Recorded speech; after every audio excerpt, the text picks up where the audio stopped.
Everybody, and welcome to the second session on capitalism and crisis. James is going to speak for about 20 minutes, and then there's going to be plenty of time for questions and discussion. James is a member of Counterfire, a member of the steering committee, and final meeting of the day. We're going to be called Socialists and the Movement with Chris Nineham. Chris Nineham, seasoned campaigner, can I call that? And author of many publications, including some for sale over there. And you're going to talk us through the final chapters, really, of the book, the bits that are least fun and least relevant and least most out of date. These reflections on Chris. Yeah.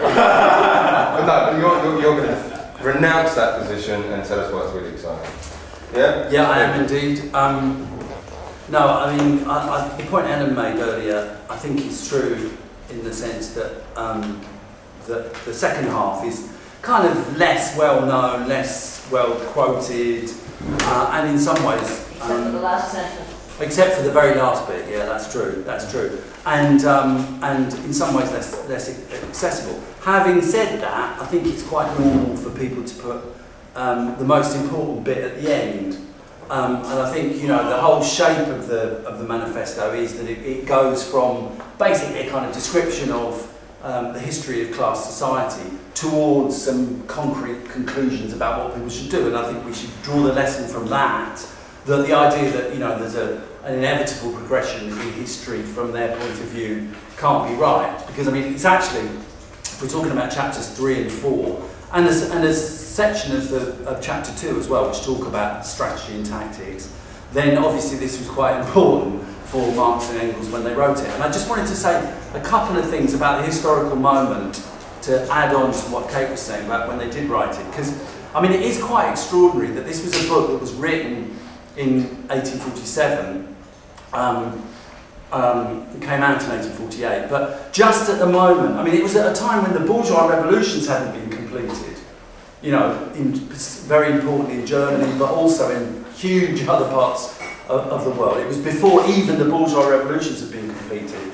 And it was, as people have said, at a time when not only was the working class very, very small, relatively, in terms of history, but also it was actually written before the moment when, for the first time in history, workers started to move into action independently of the bourgeoisie for the first time. That actually happened in the June days in 1848 in France, famously, when workers first started to actually begin to challenge the capitalists, the emerging capitalists, and assert themselves as a separate, independent, revolutionary class. So this book was written before that, you know, just a few months before that moment. And so in that sense, you know, I think it's true what people say, that some of the specific judgments in the book have been superseded.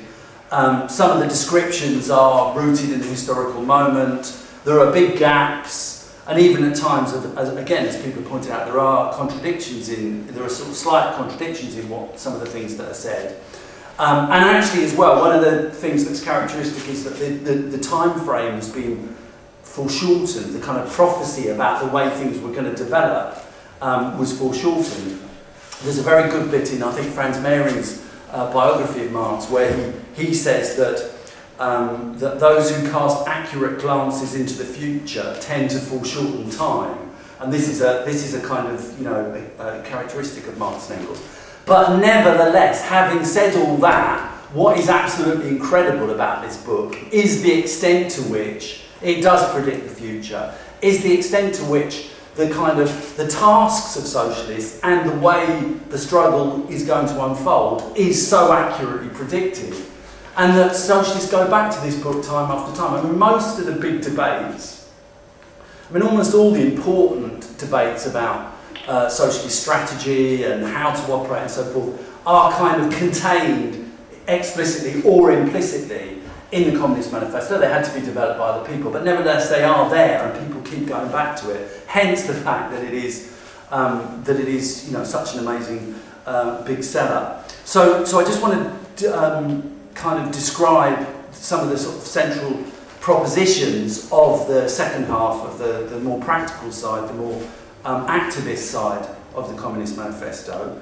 I mean, obviously the starting point is this idea that which is set up in the first part, which is that essentially history proceeds by a series of revolutions, and that's kind of taken for granted in the second part. And also the point Kate made that the working class is, in Marx and Engels' view, a different class from all previous revolutionary classes in that it is the universal class.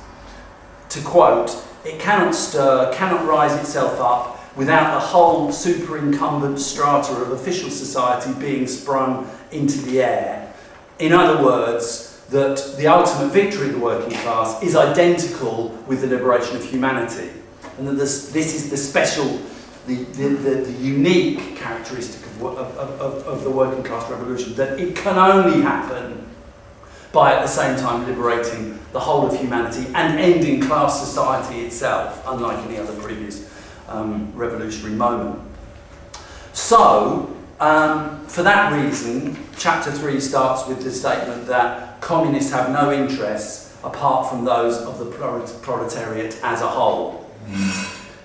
Now, immediately after having said that, they go on to say something that appears superficially to be a paradox and appears to contradict that idea that communists and the working class are kind of, the interests are absolutely identical. Because they go on to argue that, in a certain sense, communists are separate or discrete or, form a separate element within the movement. Because they are, to quote, the most resolute and advanced section of the working class parties of every country. And later he goes on to say, the next page he goes on to say that they go on to say that the communists represent and take care of the future of the movement. And in a way, this is the kind of central question, the central paradox of all socialist strategy. This notion that on the one hand, the interests of the working class are for revolution, for the abolition of class society. On the other hand, that socialists or communists have to organise separately within the working class movement.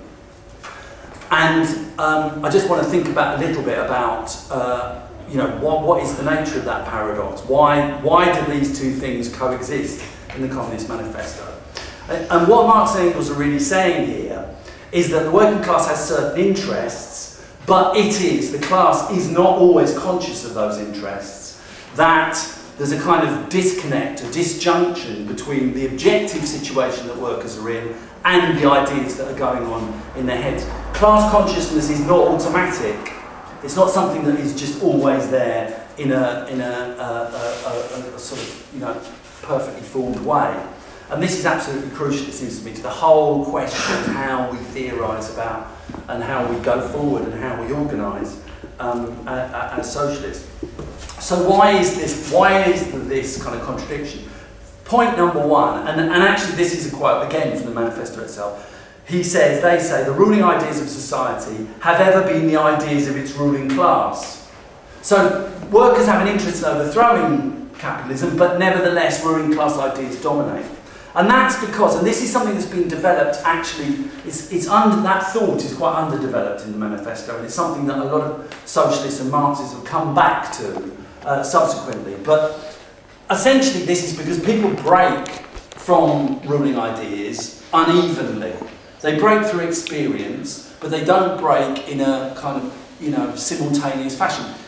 Even though the experience of exploitation is universal amongst workers, there's different exact experiences of the kind of workplace you're in, the kind of ideas you're open to, the kind of struggles that you're involved in.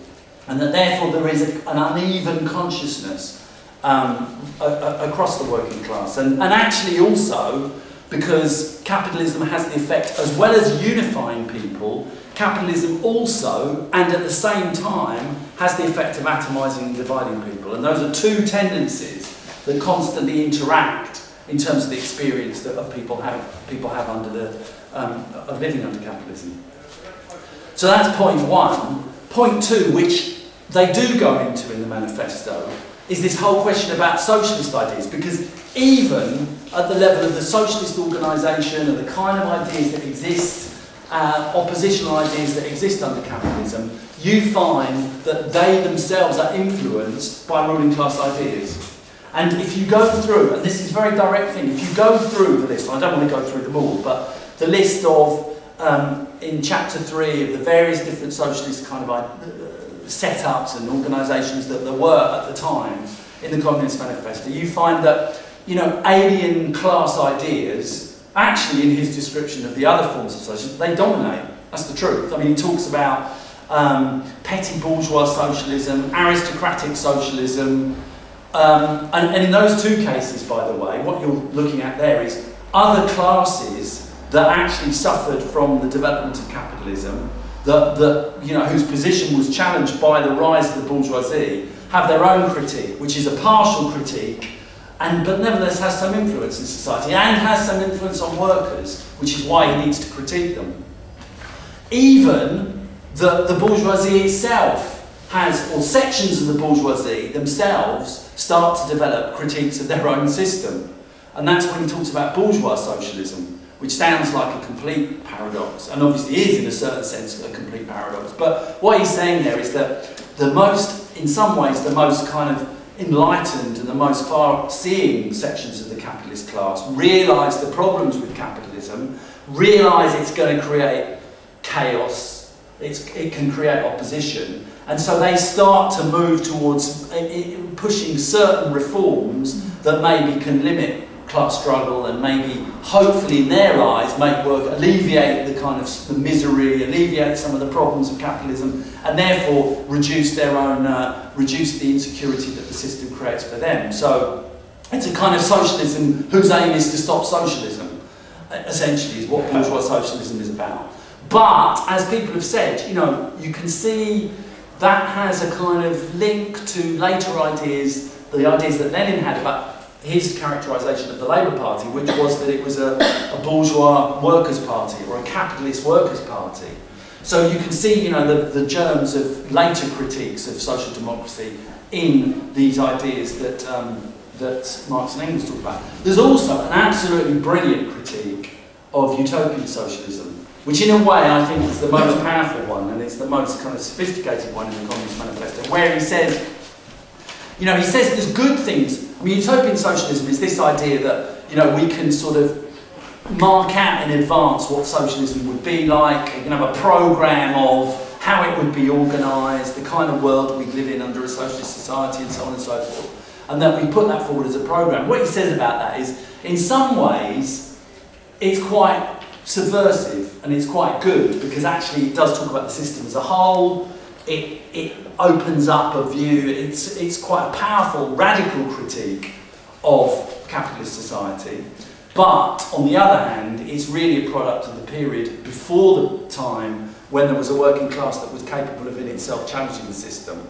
So it's kind of, you know, it's a very nuanced account he has of utopian socialism, because he ultimately says, rightly I think, that, you know, the problem is these people, the great utopians, Charles Fourier, the English guy, Saint-Simon, and the English guy, Owen, were writing at a time, you know, before there was a real vehicle for social change.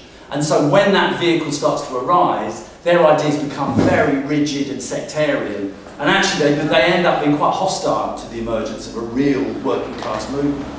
I think that's a fantastically useful part of the book. Because, you know, utopian socialism does linger on in different forms. I mean, the Paul Mason book that James referred to, you know, it's a description by one, you know, BBC Now Channel 4 journalist, really, partly about what post-capitalist society should look like. And in that sense, it's this kind of programme that's fully formed out of the head of this intellectual about how people should be, rather than, I mean, there are elements of it like that anyway, rather than actually emerging from real struggles. And, I mean, I was thinking as well, in a way, I think the strategy of the right wing of Syriza had, in a certain sense, shared this sort of utopian view. Because what they were saying is, essentially, really what they were saying is, they went to the institutions of the European Union and they said, look, we all know the thing's fucked up. So how about if we do it more sensibly, more rationally, like this? And they actually believed that it was going to be rational argument about how we could have a form of a better kind of society was going to actually resolve the situation. And they were shocked to find the bankers and the IMF and the ECB, they just said, no way, Obviously, it's not a question of being convinced intellectually, it's a question of class interests, it's a question of which side are you on the wider struggle. So, Marx and Engels' approach to socialist ideas and their view of what socialism should be like and what the struggle for socialism was like is very much developed in contrast to those 4 or 5 different forms of socialism they describe in chapter 3. And just a few characteristics of it. First of all, they're very much against the idea that socialism is a program that is invented by a few individuals, that it's a kind of set of things that need to happen and a way society would be in the future. Far from that, for them, it came out of an observation and a participation in real struggles that took place, a real movement that was developing, that on the ground had the capacity to actually change the world. And they very much linked the development of a new society to the real experience of workers in struggle. So, for example, the kind of insights that socialists could have and the theorisation came from the highest points of struggle. So, for example, in the book, towards the end, they talk about the importance of Germany. They see Germany as being the key to the situation at the time. And the reason for that was, quite simply, that the Communist League was strongest amongst the German working class, mainly actually outside of Germany, but there was huge numbers of German workers who, for one reason or another, were refugees, they'd left the country, but they formed the backbone of the Communist League. And therefore, Marx and Engels drew the conclusion that because of that, the real experience of struggle, it must be the case that the struggle in Germany is the key one. Famously as well, the Communist Manifesto was amended. There's an introduction to the Communist Manifesto from the preface from 1872, just after the Paris Commune, where Marx and Engels say actually they were wrong, or they didn't really fully understand the situation when they wrote the Communist Manifesto, because the Paris Commune, the first time that workers had actually taken power in any city for any length of time, well at all, was the Paris Commune in 1871. And the experience of that was, Marx and Engels said, that the Commune actually didn't just take over the old state machine, they destroyed the old state machine. They actually had to dismantle the police, the army, they had to set up their own new institutions to run society. And that's not in here. So Marx and Engels wrote, right, okay, they learned from the actual experience of the movement. And that's where the idea that actually you have to smash the state in order to introduce socialism comes from. It comes from the experience of the communards, and then theorised by Marx and Engels in a number of other places, but in the preface to the 1872 edition of the Communist Manifesto. So just to give you an example of the way in which their idea that socialism comes from the real experience of struggle was something that they adhered to. Okay, so that's point number 1. Point number 2 is kind of to give another slant to that. This does not mean that all you need to do is to kind of follow, support, give solidarity to already existing struggles. This does not mean that struggle itself will, of its own accord and automatically, introduce socialism. For all sorts of reasons. I mean, the high points of struggle can actually be forgotten. That's the truth. The lessons learned at the highest peaks of struggle can be forgotten. And at all times, even actually at the high points of struggle, the unevenness that I talked about doesn't disappear. Because, you can go into a period of massive confrontation, like the Paris Commune, like the revolutionary moments in the 20th century. You can have a revolutionary movement that still draws into it people with all sorts of different ideas. And those ideas, every revolution actually, in a way more than anything else from our point of view, is a battle of ideas on our side about how to take the thing forward. And you can see this time after time. It's not that once the revolution starts, then everyone goes, okay, yeah, I understand now. We've got to take over, we've got to destroy the state, we've got to establish new powers. Far from it. The level of argument intensifies and reaches a much, much higher level. And you see this in every, you see it in the Russian Revolution, you see it in the Paris Commune, you see it in Germany. There's an argument taking place between those who say, well, there's all sorts of different arguments, but to caricature the argument between those who say, essentially, we've shifted things now, we need to go back to work and re-establish bourgeois elections or have another election, and those who say, no, we've got to pursue this right to the end. I mean, actually, it's not true that most revolutions have been defeated by force of arms. Most revolutions have been sort of snuffed out by the revolutionaries losing the argument against those who say, like in Paris in 1968, the Socialist Party comes and says, right, okay, you've taken over the factories, you've had a general strike, but now you need to go back to work and we need to sort things out and vote for me and I'll set you free. So there's this two-sided experience going on even at the highest levels of struggle. And so that's why the question of the active role of socialists is in fact so important. You see the quote here, the communists are those that have an understanding of the line of march, the conditions and the ultimate general results of the proletariat movement. So just to end really, I just want to be a bit more concrete and like they are at the end and ask, what does this actually mean in practice? What does this kind of combination of the objective interests of the class and the role of the Communist Party, the Socialists mean? How does this play out in reality, concretely? What is the answer to the question that they actually ask, which I think is a very beautifully framed question, where they say, in what relationship do the communists stand to the proletarians as a whole? So, I mean, they said, don't do what the utopians do, don't simply preach, nor should we do what the bourgeois socialists do, which is to try and alleviate the conditions from above and to try and make things all right by introducing new laws and so forth. The fullest answer comes at the end of chapter 4, and it comes in two parts. It says, it comes in chapter 4 at the end of the manifesto. It comes in two or three parts actually. Number one, we mustn't be separate from the everyday struggles. And this is absolutely crucial. We have to be part of the fight for the immediate aims, for the enforcement of the momentary interests of the working class. Don't stand on the sidelines. Even the most limited struggles actually have within them the germ of the kind of self-liberation and the emancipation of workers. Point two, in these partial struggles, it's very important to look for the widest possible alliances. And he said, despite all the criticisms of other forms of socialism, in part 3, they say, we should ally and are allying with the Social Democrats in Paris against the bourgeoisie, with the radicals in Switzerland, even though they contain elements of the bourgeois parties within them. So you've got to make alliances, the widest possible alliances that you can.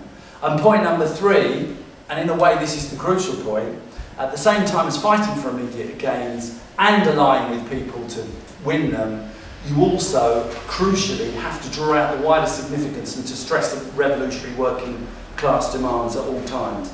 In Germany, for example, Marx and Engels said where, as I say, the bourgeoisie hadn't fully achieved power, they need to fight with the bourgeoisie wherever it acts in a revolutionary way, but, and I quote, they never cease for a single instant to instill in the working class the clearest possible recognition of the hostile antagonisms between bourgeoisie and proletariat. And that's, to be honest with you, this is the theory of the United Front in germ form, not actually spelt out. So these are the simple, the central, I think, and enduring lessons in terms of strategy of the Communist Manifesto, and they do absolutely resonate today, because it's so easy to either kind of preach socialism from the sidelines and not be involved in everyday struggles, or the opposite problem, to kind of get trapped in the moment, to just be part of the struggles to give a lead to them, but not try and link the present, the immediate struggle, with the wider goal of achieving socialism. Not try to strip away the kind of the circumstances and point people in the direction of developing the wider interests of the class. And it seems to me that bearing these two things in mind in the most sort of creative way that you possibly can is the absolute heart of what being a revolutionary socialist is all about. And I mean, there are whole elements of strategy and tactics that aren't contained in the Communist Manifesto, and there's a whole, in a way, I mean, they got it, in a certain sense, they got it wrong about the bourgeoisie, actually. Funnily enough, in terms of politics, the Communist Manifesto turned out to be very soft on the German bourgeoisie. If you read it, what they're saying is that, you know, the German bourgeoisie will introduce capitalism immediately and then we go on to the workers' struggle. Actually, that didn't happen. As it turned out, the German bourgeoisie turned out to be much more cowardly and feeble than they predicted. They didn't fully predict either the resourcefulness and the ability of reformism to sustain itself and grow under capitalism. But for all those criticisms, nevertheless, I mean, it's a testimony, I think, to the strength and the power of those original formulations in the Communist Manifesto, the basic outlines, the basic kind of dialectic that I think we need to use in order to pursue the struggle remains so sort of crisp and so relevant today. And you just read the final paragraph of it, or the first part of the final paragraph, to feel the power and how important these ideas are today. The communists disdain to conceal their views and aims. They openly declare that their ends can be attained only by the forcible overthrow of all existing social conditions. And that remains, to me, the kind of central sort of tenet that should guide us for all the struggles that are ahead.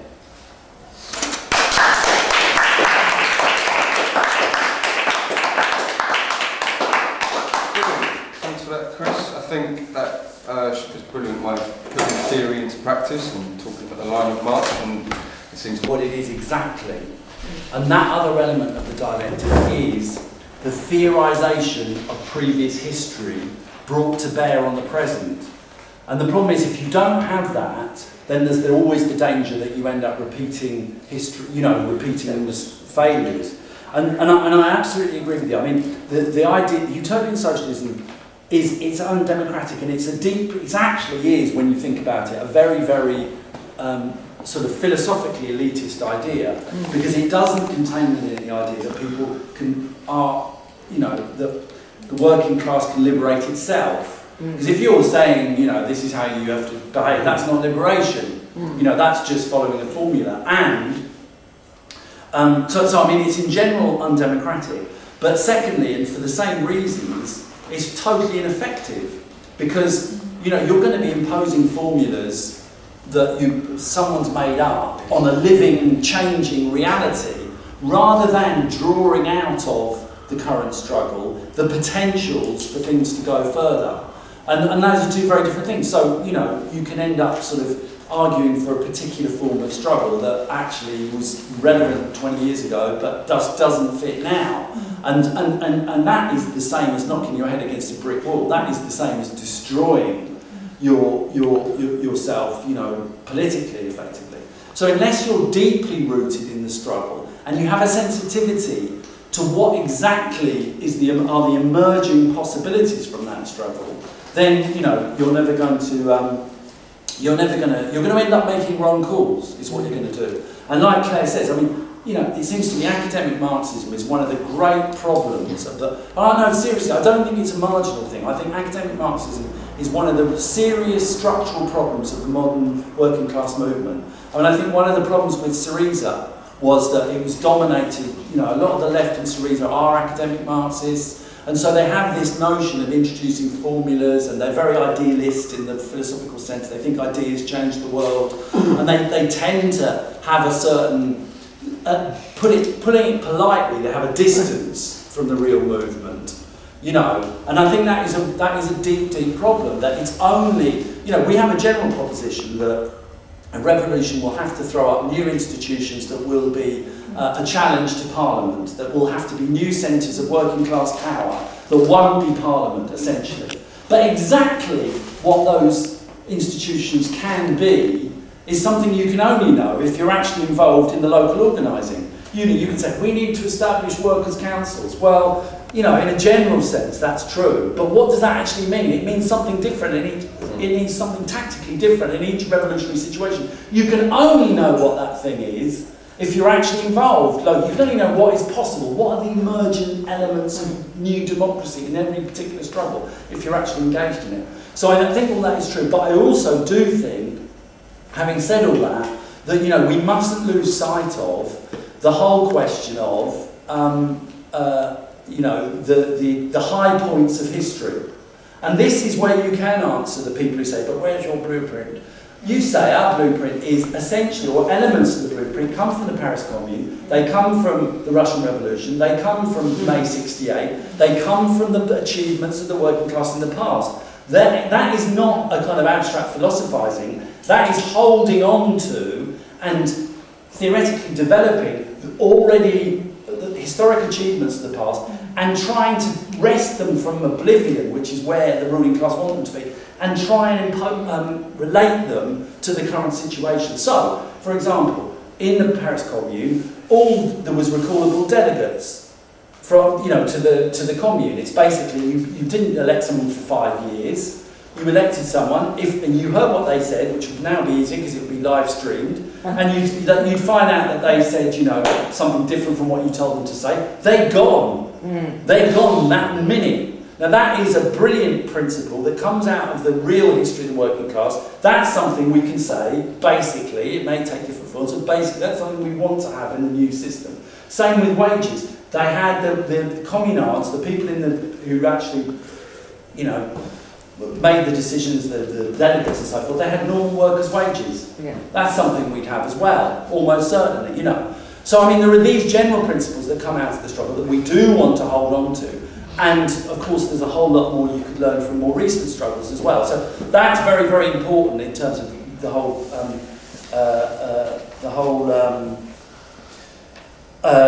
question of the sort of dialectic between experience and theory. It's really a dialectic between the past and the present and the future.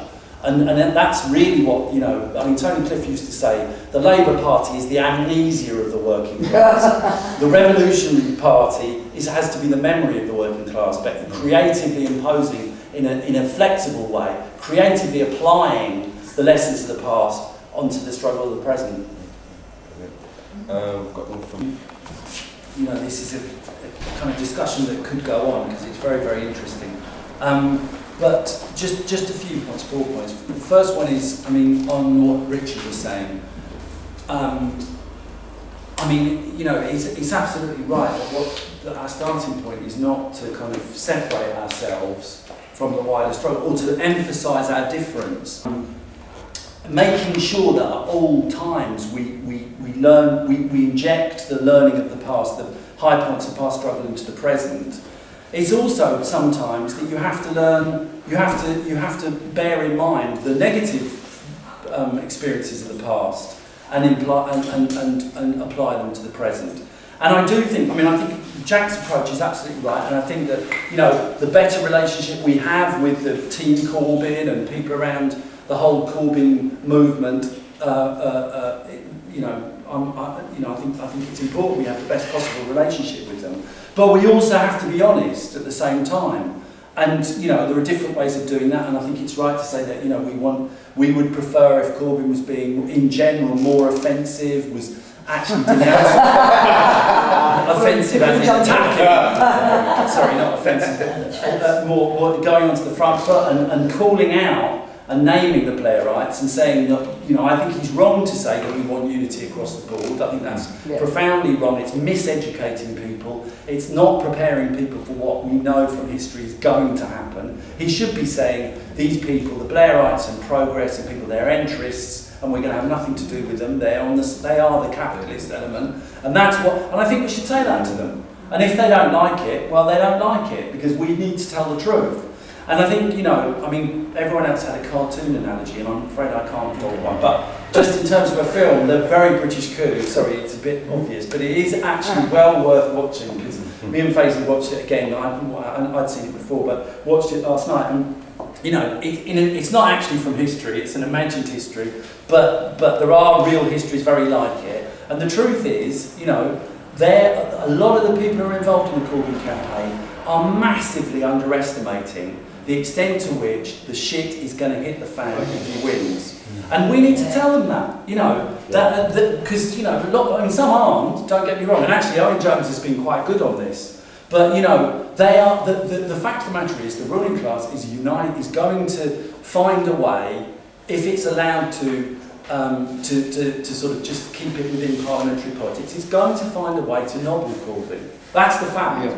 And that all history teaches that. There isn't one example in history of a reformist party that has been able to institute, you know, massively progressive policies for a length of time without being done over in one way or another. And that's history. And, you know, we're not doing anyone any favours if we don't sort of dredge up that history and trying to find ways in a comradely way to bring that into the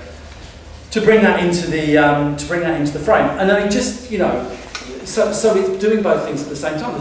I remember another very good analogy, which is just a silly little thing, and maybe not something we have much experience of now, but a kind of way of visualising this, which is what do you do in a situation where there's a strike going on and you've got a picket line, and say one or two people on the picket line are behaving in a racist way. In other words, you know, they're white workers, say, and a couple of the pickets are saying, you know, are being racist against black workers who are trying to come across the picket line. And it's a strike over wages or whatever. What do you do in those circumstances? There's three ways you can respond. One is you can just run away from the whole situation and say this is racism, I'm not going to have anything to do with it. Two is you can go on the picket line and just keep your head down and, you know, just let the situation carry on and just be a good picket. Three is, I think, the right thing. You go on the picket line, but when the racist opens their mouth, you tell them to shut up and you explain to them that racism, in the end of the day, is always going to weaken the movement. And it seems to me that's the kind of, you know, in a very simple way, that's the kind of approach that we need to have to struggles which are progressive struggles overall. And just finally, on the whole issue of Greece and so on, and I think, you know, I think it's a complex situation, and obviously you have to bear in mind, I mean, I think the point that Orlando's making about, you know, outsiders in it, and so we have to be very careful about the kind of way that we pitch any discussion around it. And obviously they have, in many ways, the Greek people and the Greek movement have been leading the way in terms of austerity in this situation. And that's absolutely right. But I also do think that, you know, that actually, I mean, I wasn't surprised personally by Tsipras and Varoufakis in terms of the fact that they did make concessions. And I think we have to be honest here. I think it was, you know, essentially because they didn't have a plan B, they ended up basically accepting the very things that they were created to oppose. They're supposed to be an anti-austerity party. They are imposing austerity.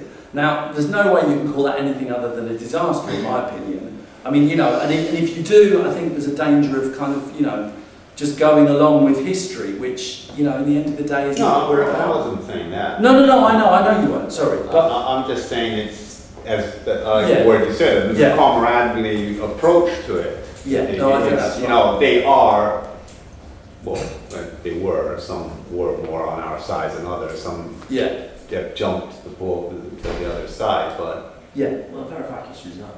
No, that's true. Varoufakis. There was this thing about this sort of plan B that he was trying to arrange with James Galbraith,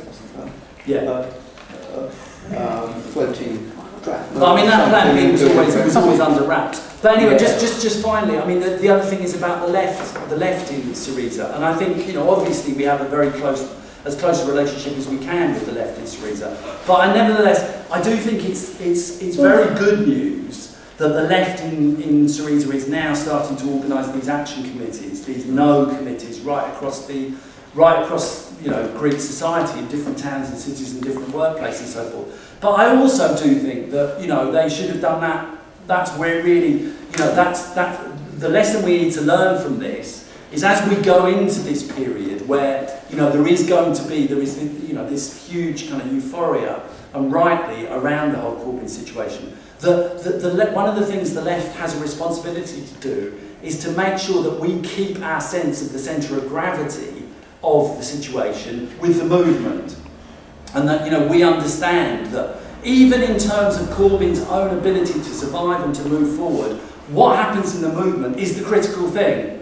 Now, I don't know to what extent that's been argued by the Syriza left, but I suspect that they did, at least some of them did partly take their eye off that ball. And it's important that we learn the lesson of saying, we're not going to do that.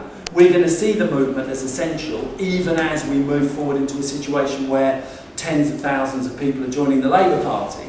And I just think that, you know, that's the lesson, one of the crucial lessons. And in a way, you know, it's easy to say things that is great about Corbyn, and we have to, you know, I think there's no danger of us not being part of that. The more difficult thing is to raise some of the slightly thornier questions in ways that don't put people off, and in ways that are positive and so forth. And I don't think it's a question of critiquing Corbyn or critiquing Team Corbyn. I think it's a question of saying the forces that are lining up against him are preparing themselves for battle, and we need to do the same thing on our side. We need to be preparing battle in order to defend him. Yeah. Yeah.